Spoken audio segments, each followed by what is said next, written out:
She is online. Mm-hmm. Good morning, Christina. Good morning, everyone. Good morning. Welcome to the October 30th meeting of the Facilities Committee. I call this meeting to order. Mrs. Helms is on the phone. The next order is an approval of the agenda. I need to add an item to 3G. You should have gotten that in your board docs. Cox Road property. It's informational. Motion to approve the amended agenda. Second. All those in favor? Aye. Aye.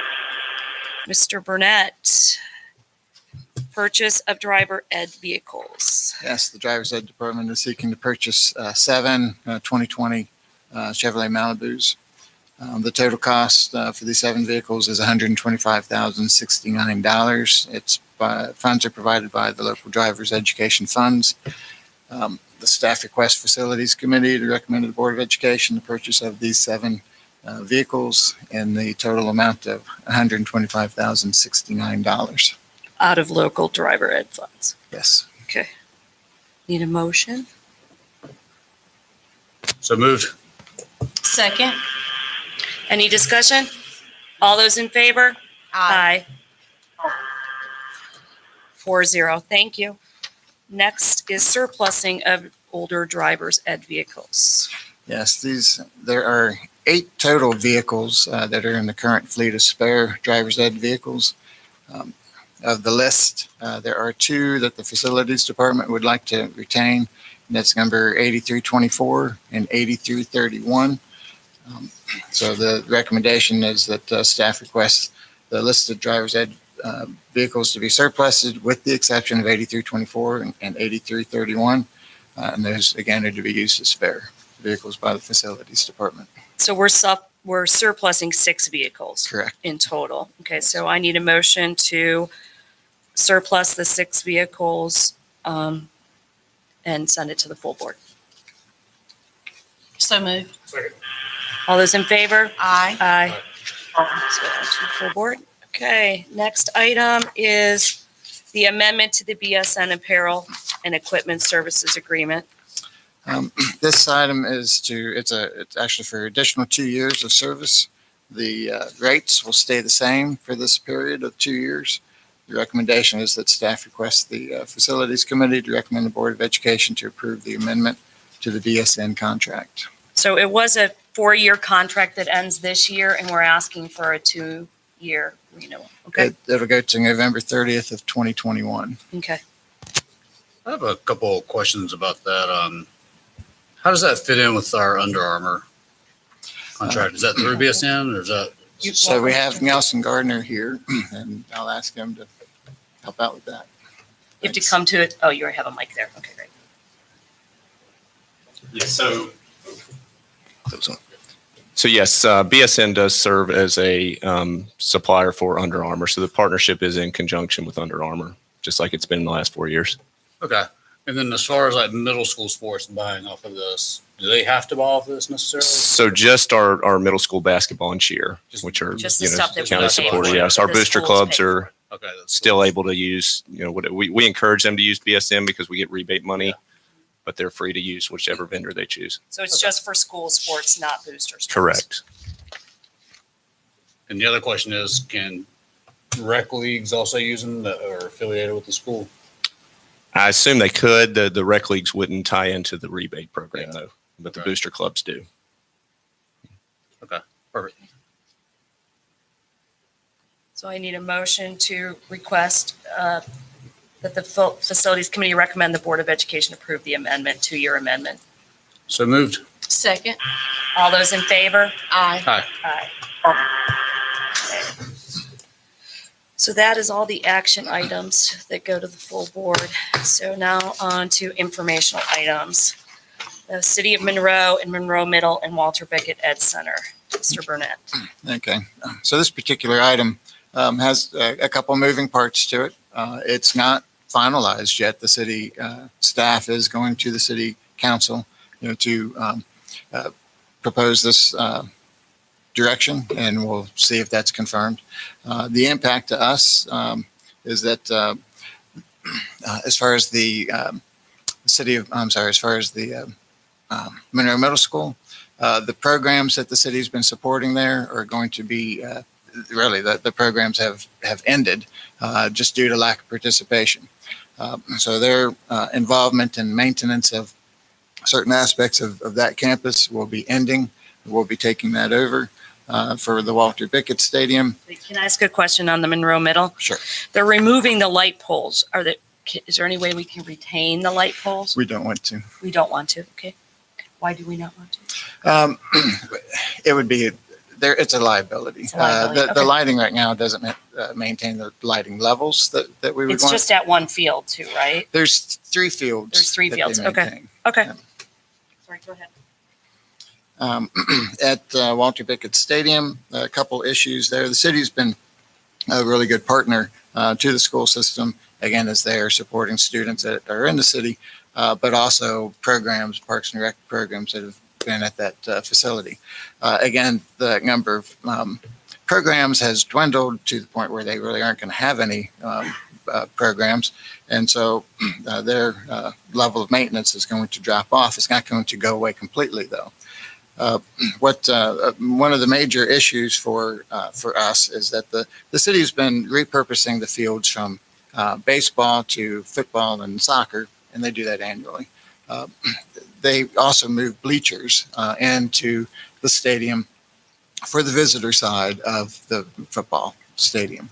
Those bleachers have been moved annually for many years, and they're at the point where they say they really should move them back and forth. And so they're going to drop that. They aren't going to reinvest in additional bleachers since they have no programs there anymore.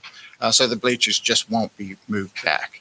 For us, the impact is going to be that for CATA soccer boys, there just wouldn't be a home grandstand. For CATA football, there wouldn't be a visitor grandstand. So they just all have to be on the same side of the field. So this is something that we're going to have to talk about when we talk about the budget for next year and what we're going to do. We're going to continue to support that, or what we're going to do with that. So this is an FYI to come back to in February, March, when we're talking about our CIP. Sure. Okay. Thank you. Anybody else have any questions? Nope. Okay. Next is the planning cut percent attendance zone, Mr. Ogram.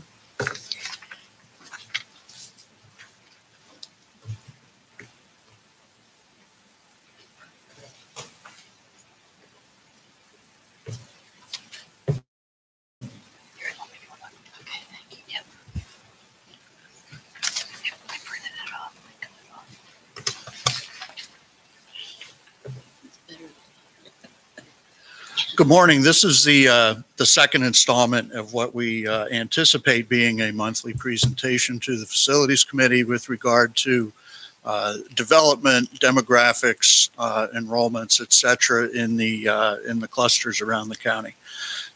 This month, I'd like to take a look at the Cuthbert cluster.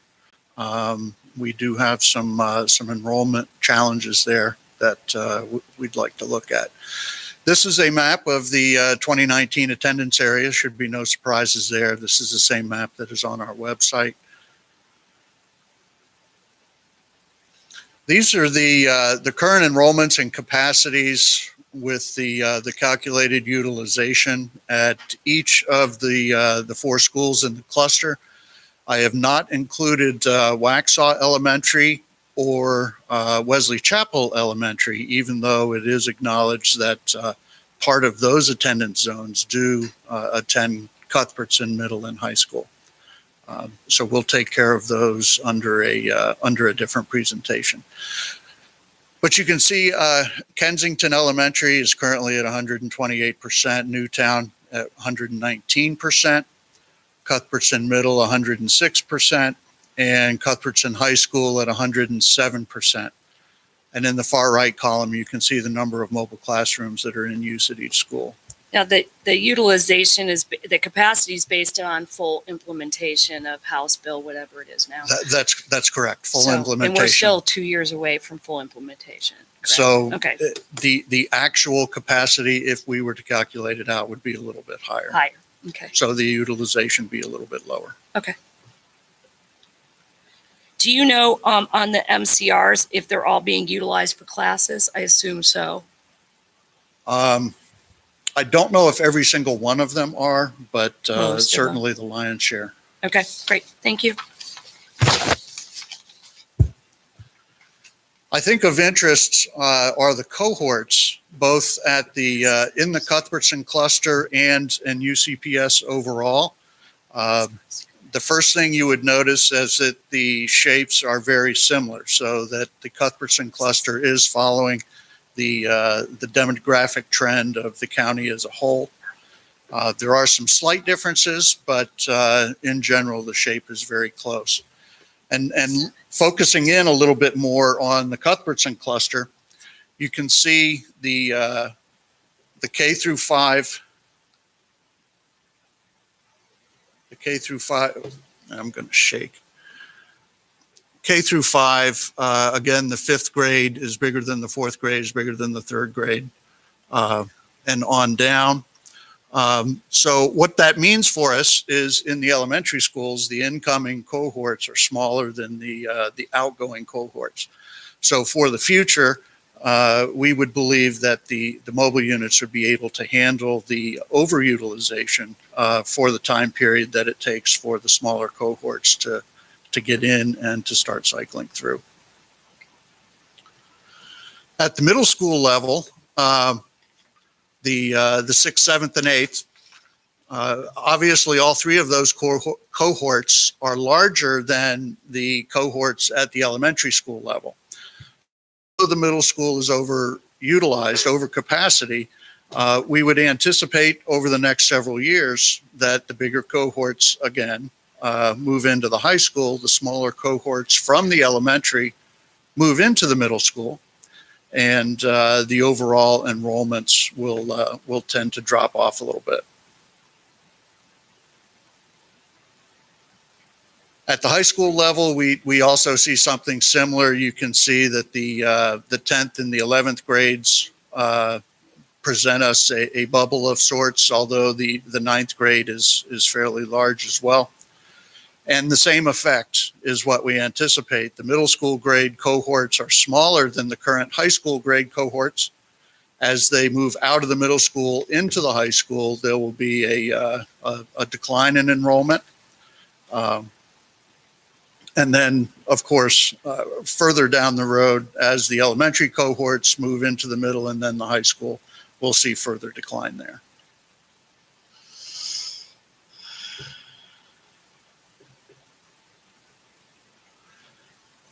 This is a map of development in the Cuthbertson cluster, very similar to the map we used when we looked at Antioch the last time we did this. The green are subdivisions in the cluster. The tan is commercial, industrial, institutional, etc. The blue subdivisions are actually active subdivisions. And by active, I mean that there's actually work going on either at the infrastructure stage or actually physically building houses. There are also two purple areas, and those are subdivisions which are in the planning process, but no physical work has begun at the site. And the white is open land. The white is open land. Yes, ma'am. So the one on the corner of Cuthbertson and Providence is under contract.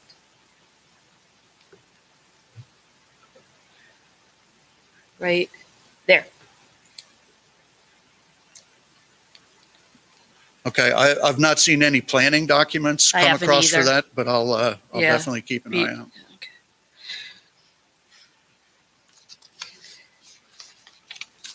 And then the final slide is color coded to match the subdivisions that are colored in the previous map.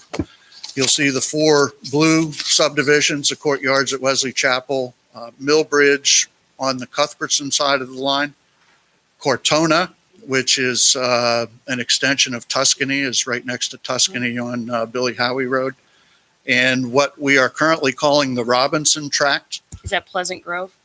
This is Shannon Road and Pleasant Grove. Okay. Yes, ma'am.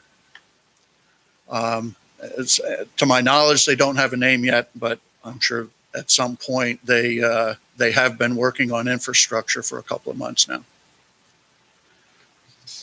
And then the two purple, the in planning subdivisions are Lindsay Meadows, which is at the corner of Kensington Road and Waxhaw Marvin. And there's a site on Billy Howie Road, more or less across from Briarcrest North, that does not have a formal name yet either. I don't think that's even gone through the county yet completely, has it? It's been submitted, but I don't think it's. When I put sitting something there, listed yeah. as planning, it's somewhere in the process. I don't think it's been approved. So that's very possible. You'll see the courtyards at Wesley Chapel are an age-targeted subdivision. So the 80 homes that have yet to be built there, they are part of the 701 total. However, it's likely they will not contribute the same number of students that. Right. The Billy Howie Road one is also supposedly age targeted. I've heard it both ways. You have? So Okay. I'm leaving it as is for now. Okay. And age targeted it means that it can be whoever. There's no restriction on age in those. Yeah, it means basically that the advertising and marketing is targeted towards seniors, but there's no deed restriction that I'm aware of. Nope. The Cuthbertson side of Millbridge, you can see 266 homes yet to be built and or occupied. Cortona is moving quite quickly. Robinson Tract, they're moving quickly with the infrastructure. How fast they move when they start building houses is still open. Mm-hmm. So throughout the cluster, we've got 701 single-family homes that we're aware of that are coming at some point. We do not have a set of a specified build-out rate for those 701, but we can be pretty sure that the ones that are from the blue subdivisions will be coming in the next couple of years. So that's how many lots, and then 266 have yet to be built, Well, or in the building stage. yet to be occupied would be a Occupied. better way to put it. Okay. So same question from last time when we talked about Antioch. Is it something to look at to move stuff on the border to a different cluster before that they're being sold, before they're occupied? The Robinson Tract sits on the border of the next district. I think we can handle it using our mobile units. If you, based on the cluster analysis that I showed a few minutes ago, it's not something that's going to resolve itself in the next 6 months or a year. However, on a long-term basis, I do believe it will resolve. Okay. I think it's something to think about. I agree. It's certainly something to keep on our radar screen. I wouldn't make a concrete decision and ignore I agree it with at this that. point. I agree with that. Okay. Thank you very much. It's You're good welcome. information. Thank you, Don. Okay, next is construction update. Okay, we'll focus on the bond projects. The two that are definitely underway are the Transportation Center and Sun Valley High School. Transportation, you see a few photos in there if you're looking at the construction update. Definitely have a lot of work going on, a lot of productivity. It's been it's a good project. I think we have a good contractor, and the site work that's been done, which we had our issues during the bad weather, time period and things like that. But we're as you can see, we're out of the ground, and so that helps us a great deal with that. We've got steel going up, masonry going up, and the contractor is currently projecting a completion date of June of 2020. This says that a milestone for the project will be electrical and the contractor can extend water and sewer. So we're good with the city of Monroe and water and sewer when we're ready to get it? As far as water and sewer, it's in the contract for the contractor to extend those services. We do have to get the approvals. So we are Okay. working with the city of Monroe with submittals. We're trying to get those final approvals. We're not there yet Okay. as of earlier this week. I'm sorry, last week. But we think it's dotting the I's and crossing the T's and just trying to, get across the Great. finish line on those submittals. Okay, The electrical, the city is providing the electrical, and that last communication I saw on that was about 3 weeks away for providing that.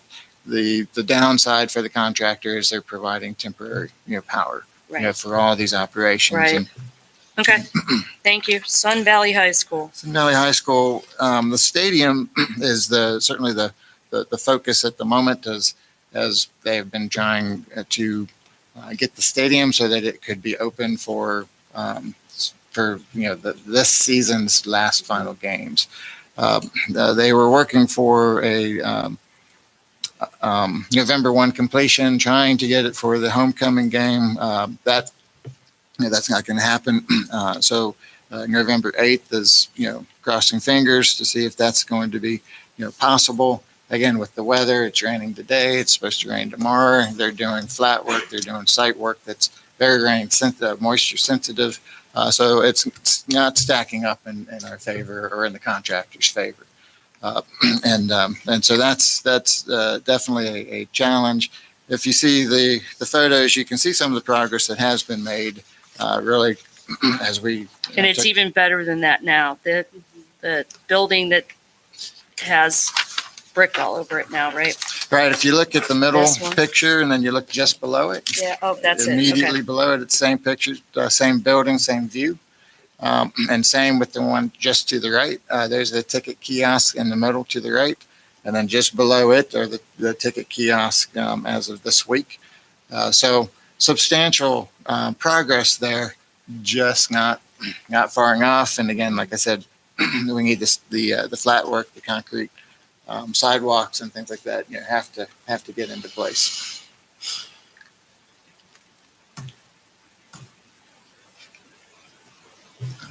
Sorry about that. So November 8th is, it's On shaky ground. it's on shaky ground. One thing I have asked Mr. Strickland to ensure through Mr. Burnett is anything that we can do to expedite this. If that means working around the clock, working on weekends. I know Mark has been out there on Sundays to look at subcontractors, and it's a challenge. And so I just wanted the committee to know that it's an all hands on deck. This project, we want to get it complete.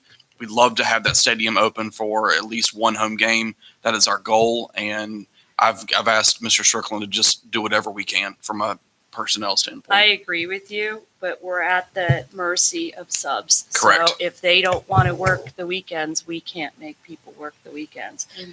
And the weather. And if we're pouring concrete, any rain is going to stop work at it. I wish that we could have waved a magic wand and made it happen, but I just wanted the public Oh, I and you to know agree. that we do have a sense of urgency about this project, and we understand that the students, the families, the parents, they all want it to just Definitely. happen, and so we're working hard. But I think it's important for them to know too why we're at the juncture we're at. And if anyone had told me that November 8th wouldn't be a day we could play football in the stadium, I would have laughed. But here we are. So it is what it is. And the buildings, the school buildings at Sun Valley. Oh, sure. Sorry. Yeah, G&H, which is the new admin, new CTE, dining, and kitchen. That work is progressing. And the last update that the contractor had provided to me was that they felt that would be complete for March. For March. So, and that. So that's a pushback of our original time. We Let's had not say originally. original, our second or third timeline. We had hoped that it certainly We would could have do been it over convenient break, for us yeah. to move in over the holidays, but that doesn't. That's again, it doesn't appear that's going to happen. So March, then we'll be looking at possibly the spring break time frame. Okay. And then on the capital side, Does The- anyone have any questions about any of the ongoing capital projects that we've got a lot of stuff done? I'm excited, the video doorbells. Refresh my memory, what were the other tennis courts that we did, we had? and Forest Hills, Porter Ridge, Porter Ridge, Piedmont. Forest Hill, you said I think that's it. Porter Ridge, Piedmont, Forest two, Hills. except for Resurfacing Parkwood where we, two additional. right, except for Parkwood where we built Yes, six. And we did also Cata. What are you gonna do when you demolish the tennis courts at Parkwood? What's that gonna become? Just Nothing. landscaped area. Landscaped area, okay. Could I recommend parking? Well, we have heard that. Seriously, Um, there's, at game days, there's nowhere. Or at school days, too. School Right. days is bad too. Okay. Yeah. Unfortunately, as we designed that project, the impervious surface areas, were critical. Right. And that is part of the calculation, was that they were going to be removed Mhm. and that was going to be landscaped area. Okay. I saw both tracks. They look great. Yeah, as you mentioned, video doorbells. Yes. So we are, trying to, contact the company that has that contract. We have provided a schedule for them. They responded that they were good with that. Typically, it's the other way, but we're trying to, make this happen. We haven't heard back from them on a start date, and so we're, trying to continue the communication and get them. And this is the contractor that the grant required us to use, correct? So we're, That's Right, it we're went off. continuing. Yeah, it's all Okay. connected. okay, great. Anybody have any questions on the construction update? No. Okay, change order update. That's pretty self-explanatory. Does anyone have any questions on that? Do not. Okay, surplus inventory. Does anyone have any questions? No. Okay, Mr. Burnett, Cox Road. Okay, this committee asked us to do a new appraisal of the Cox Road property, which we did. We did receive that, and good news, it was a good decision. The new appraisal came in at $137,000 higher than the 2017 appraisal. So that is a new value. It's $2,614,000. So all that is again, good news. We have provided that appraisal to the potential buyer, and we're waiting on their response for a proposal. And we've given them a contract as to form. And again, we're waiting to hear any comments that they may have with that. Okay, So it's right now, the ball is in their court. When we receive it, we will, again, that is part of the negotiation phase. And then we can come back, to the committee as far as proceeding with the next steps. and so I have two questions. One, have we surplus this land? I don't think have we? We did. In last 2000, month. we did just last month. Right. Okay, so it's been surplus. Twice, back in 2010 too, right? Okay, surplus. The second question is, can we find out from the county if there's debt on this property? We can. Okay, thank you. We will pursue that. Okay, any other questions? Okay. So we have 3 items going to the full board: the purchase of driver's ed vehicles out of driver ed funds, the surplusing of 6 driver ed vehicles, and the BSN agreement extension, correct? Correct. Okay, I will take a motion to adjourn.